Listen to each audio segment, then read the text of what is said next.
You See What I See, exclusive on Spotify. Download Anchor untuk bikin podcastmu gratis.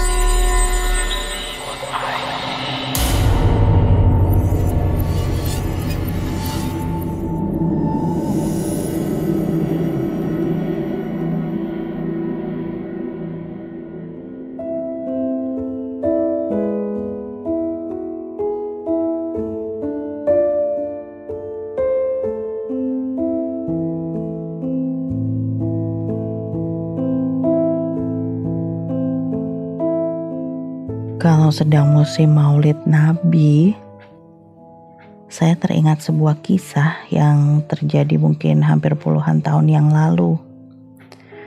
Tepatnya ketika saya duduk di kelas 2 SMA, sekitar tahun 90-an. Waktu itu di masjid tempat kami tinggal, para remaja masjid dan pengurus-pengurus masjid yang sudah senior sedang bersiap-siap mengadakan acara Maulid Nabi. Kalau sekarang mungkin ada urunan ya dari setiap warganya. Tapi kalau zaman dulu seingat saya belum ada urunan-urunan. Masing-masing keluarga membuat makanan yang kemudian dihantarkan ke panitia konsumsi masjid. Entah itu berupa jajanan pasar, makanan-makanan berat, buah-buahan, atau minuman kemasan. Nanti ketika jam 2 siang, makanan-makanan itu diantarkan ke masjid untuk kemudian mulai dimasukkan ke dalam kotak-kotak snack. Kalau sudah selesai dikumpulkan di pendopo masjid, dan malamnya ketika acara sudah selesai, biasanya dibagi-bagikan ke tamu undangan, ke anak-anak, ibu-ibu, dan bapak-bapak yang datang. Tapi bukan masalah urunan-urunan atau tidak urunan yang ingin saya ceritakan di sini. Dan rasanya pada masa itu banyak banget anak-anak yang pergi ke masjid. Kami sebagai remaja masjid ya senang-senang saja. Menurut pendapat saya pribadi, hal itu merupakan bentuk regenerasi penerus-penerus kami nanti setelah kami tua. Memang gak semua anak-anak mengerti awalnya tentang acara itu. Apakah mereka benar-benar menyimak kajian ustadz? Tapi mungkin dari mereka yang datang ke masjid itu juga ada yang kepengen buat nyicipin snack atau makanan beratnya. Tapi kata Pak Ustadz ya nggak masalah. Namanya juga pikiran anak-anak yang masih kecil, nggak perlu dimarahin dan nggak perlu diusir.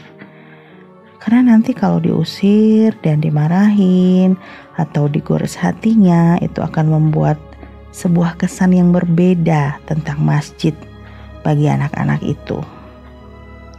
Setidaknya mereka sudah membiasakan diri sendiri untuk pergi ke masjid. Nanti lama-kelamaan mereka akan mengerti, mereka akan paham makna sebenarnya, arti dari hari-hari besar Islam dan hal-hal lainnya yang terhubung dengan masjid. Jadi masing-masing dari kami mencoba untuk memahami apa yang dikatakan oleh Pak Ustadz. Tapi memang ada-ada saja beberapa orang yang tidak menyukai anak-anak yang berlari-larian di sekitar pekarangan masjid, atau mereka sedang sibuk mengobrol dengan teman sebaya mereka, membicarakan masalah snack dan kelezatan yang ada di dalamnya. Malam itu adalah malam Maulid Nabi. Setelah sholat Isya, biasanya acara akan dimulai dengan kata sambutan, ceramah, dan yang paling terakhir dan yang paling tunggu adalah pembagian kotakan. Dan saat sudah mulai di penghujung acara, biasanya panitia meminta anak-anak untuk berbaris rapi dari pintu samping untuk mendapatkan kotakan. Singkat cerita, semua anak-anak kecil sudah pulang sekitar jam setengah 12 malam. Para jamaah pria dan wanita juga pulang, menyisakan Pak Ustadz yang diundang untuk mengisi ceramah di masjid dan beberapa orang perangkat lainnya.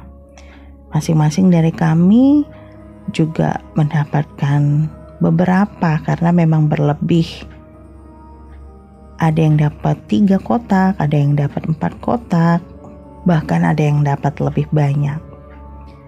Waktu saya sedang menggulung tikar dan membersihkan debu-debunya di luar masjid, saya melihat di pendopo masjid bagian luar, di dekat bagian barisan pohon-pohon kelapa yang menjulang tinggi, ada seorang anak perempuan bersama adiknya lagi duduk.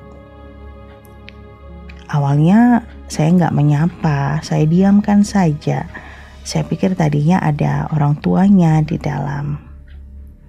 Tapi setelah saya membersihkan tikar, menggulung hambal, bahkan menyapu, mungkin saat itu sudah jam 12 lewat, mereka berdua ini masih saja duduk di sana. Sementara yang tersisa di dalam sudah semakin dikit orangnya. Jadi saya yang penasaran bertanya, "Lagi nungguin siapa, Dek? Orang tuanya ya atau kakaknya?" Kedua anak ini menggeleng, lalu menatap wajah saya dengan sendu. Sebelum saya pikir-pikir lagi, kayaknya saya belum pernah melihat 2 orang anak ini. Memang sebagian anak-anak yang tinggal di kampung kami itu mengaji di masjid ini. Tapi karena saya orang baru, ya saya nggak begitu hafal wajah-wajahnya. Jadi kalau nggak lagi nunggu kakaknya atau nggak lagi nunggu orang tuanya, adik ngapain di sini? Sudah malam loh, sudah mau tengah malam, tanya saya lagi. Minta nasi kotaknya, Kak, lapar, katanya seperti itu.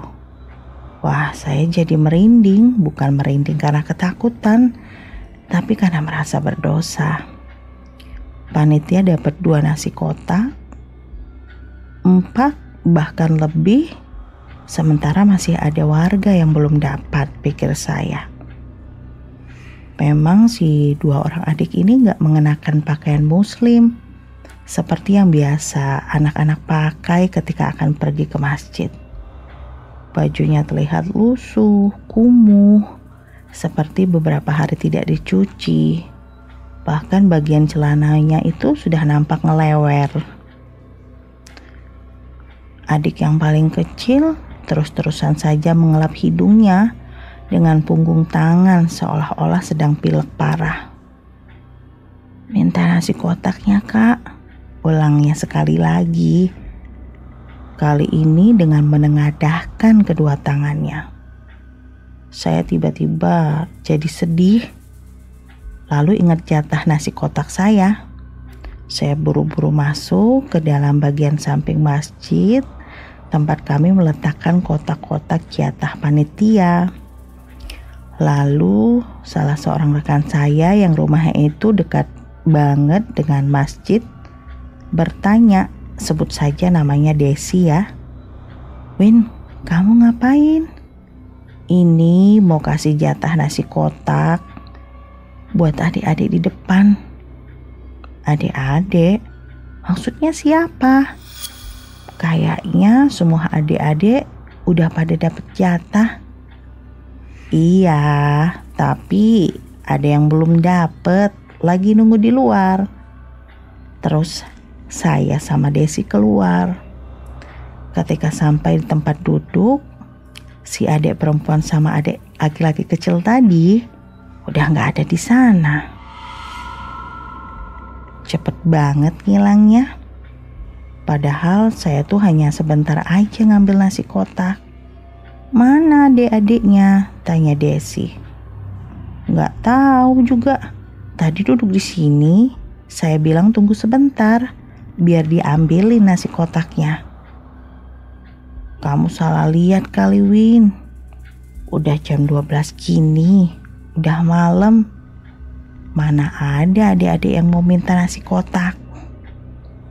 Saya terus diam dan mikir, masa iya sih saya mimpi? Padahal kan saya lagi sadar, lagi bersih tikar, lagi bersihin hambal. Nah, jadi setelah masjid sudah disapu, dipel, dan dimatikan lampunya, kami semua para remaja masjid ini yang paling belakangan pulang. Saya masih pegang kotakan saya, dan saya waktu itu ya masih bingung, masih lihat-lihat ke arah masjid, ke arah lainnya, dan dari teman-teman yang lain memang rumah saya itu yang paling jauh dan yang paling belakang. Sementara teman-teman yang lain itu dekat-dekat masjid, di sekitar masjid. Saya jalan sendirian, kampung juga sudah benar-benar gelap, sudah sepi banget. Dari masjid ke jalan belakang menuju rumah saya itu jalanan benar-benar gelap. Apalagi rumah saya itu di dekat empang. Di depan jalan lurus menuju belokan ke rumah saya ada sebuah SD tua yang tentunya gelap dan sepi ketika tengah malam. Nah, tiba-tiba aja ketika posisinya persis di depan sekolah SD itu, tiba-tiba saya dengar lagi suara anak kecil yang sama persis dengan anak kecil yang ada di pendopo masjid. "Kak, minta nasi kotaknya, Kak," ucap dia waktu itu. Nah, kebetulan banget, saya seneng dong. Saya pikir mereka nyusulin saya. Walau saya nggak tahu mereka berdua itu tahu jalan rumah saya itu dari mana. Waktu saya mau balik badan, karena posisinya suaranya itu ada di belakang saya kaget tuh melihat dua-duanya itu ternyata wujudnya nggak apa ya namanya, kayak nggak kokoh, nggak gagah. Apa ya bahasanya, kayak yang bukan utuh ketika kita melihat manusia pada umumnya. Bentuknya itu ringan, tipis, melayang, pucat, dan yang terlihat dari atas pinggang ke tubuh bagian atas hingga kepala. Tapi yang bagian bawah ke pinggang itu gak ada sama sekali. Saya bingung waktu itu dan mau pulang gak bisa karena gak tahu, tiba-tiba aja gak bisa ngapa-ngapain. Bahkan berpikir aja gak bisa, ngomong gak bisa, bergerak gak bisa. Si dua orang adik itu tersenyum sambil menengadahkan tangannya. "Kak, minta nasi kotaknya, Kak." Terus ngomong seperti itu. Tapi tiba-tiba kemudian penampakan mereka yang tipis itu kayak langsung membias di udara, ya hilang gitu aja. Saya masih belum bergerak, masih bingung, masih takut. Sampai terdengar suara eyang kakung saya karena memang sekolahan SD itu udah deket banget dengan rumah saya. Win. Eyang kakung lari-lari ngedeketin saya. Terus baca-baca doa sambil wajah saya itu diusap-usap. "Istighfar, Win, istighfar. Ngapain bengang-bengong di depan sekolahan? Sudah tengah malam." Saya masih bengong waktu itu. Terus pulang ke rumah sambil dituntun sama eyang. Pokoknya 3 hari saya nggak sekolah. Saya masih bengong, linglung. Sampai akhirnya saya tuh dikepret-kepret pakai daun apa saya nggak ngerti. Sama kakung, sama Mbah Putri. Dan barulah setelah itu saya mau cerita. Kata saya ketemu sama 2 orang anak kecil. Yang satu perempuan, yang satu laki-laki. Tadinya dia mau minta nasi kotak, duduk di dekat masjid pendopo. Terus pas saya sudah ambilin nasi kotak, hilang. Ketika saya pulang, udah di depan sekolahan, tiba-tiba aja mereka udah ada lagi di situ. Saya memang baru beberapa tahun pindah di rumah baru yang dibangun oleh Kakung dan Mbah Putri di dekat Empang itu. Jadi saya nggak tahu ada cerita apa di kampung itu. Tapi katanya memang ada anak-anak dalam tanda kutip yang kadang-kadang menampakkan diri, gak tahu maksud dan tujuannya apa. Tentu aja kalau kata Pak Ustadz itu adalah jin yang mengambil rupa. Tujuannya apalagi selain mengganggu manusia. Tapi kalau ingat itu saya jadi kasihan sih. Kadang-kadang setiap acara hari-hari besar, kalau ada rezeki, saya itu selalu bikin makanan yang lebih banyak buat nambah-nambahin jatah kotakannya biar jumlahnya jadi lebih banyak. Maksud dan tujuannya itu supaya anak-anak yang datang itu gak kecewa. Walaupun sebenarnya mungkin di masa mereka masih kecil itu memang tujuan mereka itu ke masjid memang untuk mendapatkan kotakan.